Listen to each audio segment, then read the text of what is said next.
Okay, we are now considering 1 Thessalonians chapter 4, verses 13 through 18, the epistle reading appointed for this past Sunday. These last 3 Sundays of the church year lean forward into Advent. You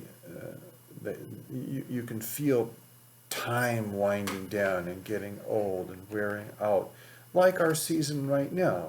The leaves are just about gone from the trees, and so we look around and we anticipate new life, a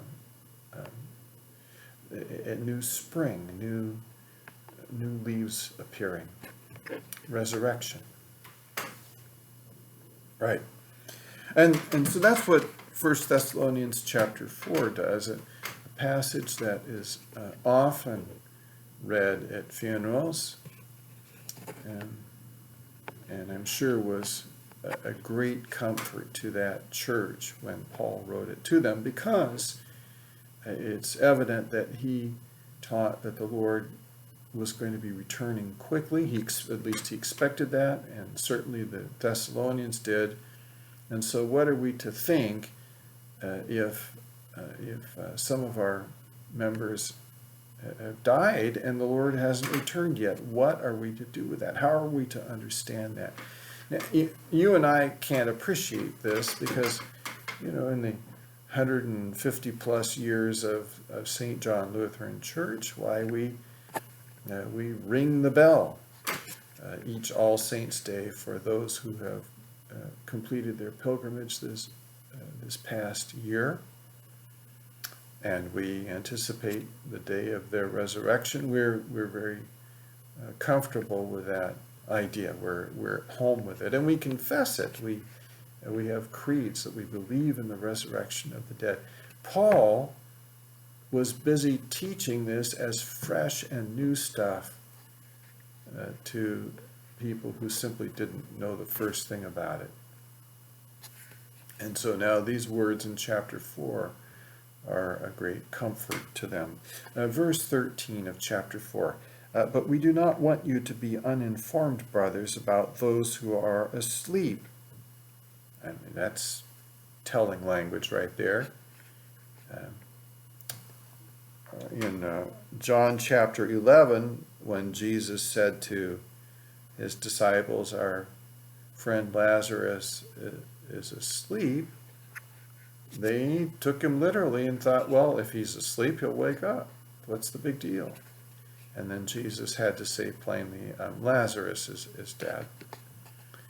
But for the follower of Jesus, physical death is really sleep. That's what it is. We do not want you to be uninformed, brothers, about those who are asleep, that you may not grieve as others do who have no hope.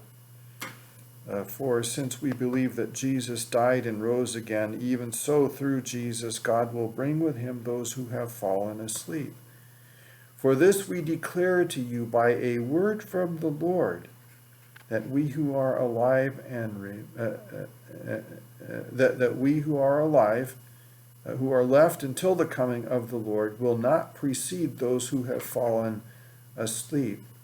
For the Lord himself will descend from heaven with a cry of command, with the voice of an archangel, and with the sound of the trumpet of God, and the dead in Christ will rise first. Then we who are alive, who are left, will be caught up together with them in the clouds to meet the Lord in the air, and so we will always be with the Lord. Therefore, encourage one another with these words. Paul is telling the Thessalonians, you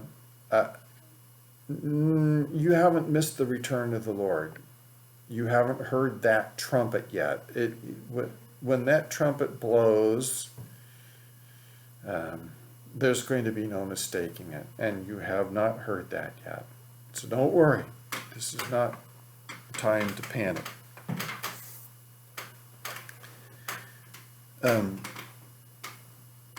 There's some language here that we need to sift through carefully. In verse 17,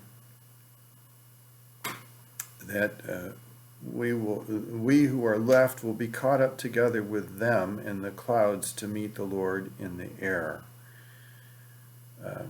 You can see representations of this in all kinds of visual art, and it has given birth to all kinds of flights of fancy, including the idea that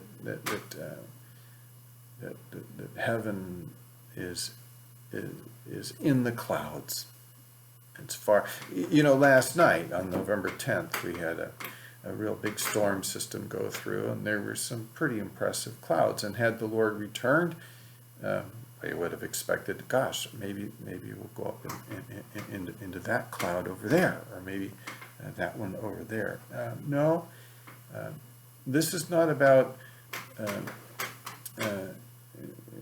taking up residence on some puffy substance and on a cosmic chaise lounge with your very pretty golden Irish harp in hand while you munch on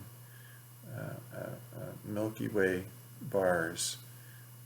That's not the case at all here. The clouds have really big biblical meaning. And think in your mind of the places where clouds appear and what they mean in the Old Testament. So, for example, the cloud leading the people of Israel by day, or the cloud coming down on Mount Sinai, or even in the New Testament, the cloud of Mount of Transfiguration. Clouds are indication, at the dedication of Solomon's temple, again, a cloud fills the temple.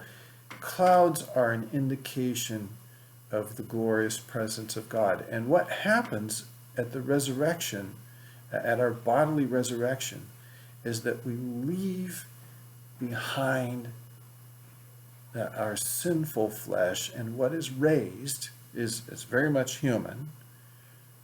Just as Jesus' body is very much human, ate a piece of broiled fish.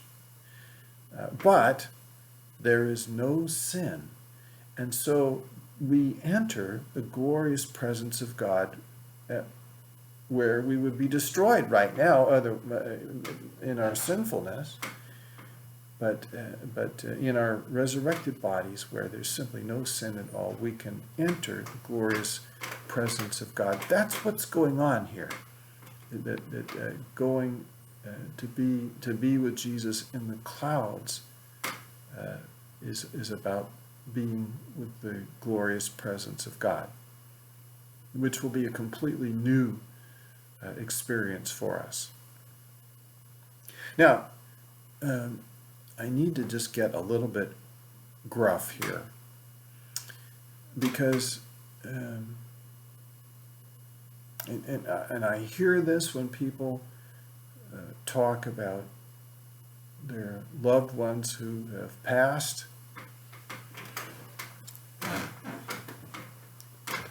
That he's in a better place, she's in a better place, or he's in heaven, far, far away on that cloud, puffy cloud. But I want you to see this closely here. Verse 17. And so we will always be with the Lord. Being with the Lord is the big deal. Jesus said to the thief on the cross in Luke chapter 23, this day you will be with me in paradise. And so I want to encourage you to reorder your thoughts a little bit on this one here. And think about your loved ones who died in the faith, and think about them as being with Jesus. Jesus is good all the time. You don't need to, your loved ones are with Jesus. This is going well, and you will be with Jesus too.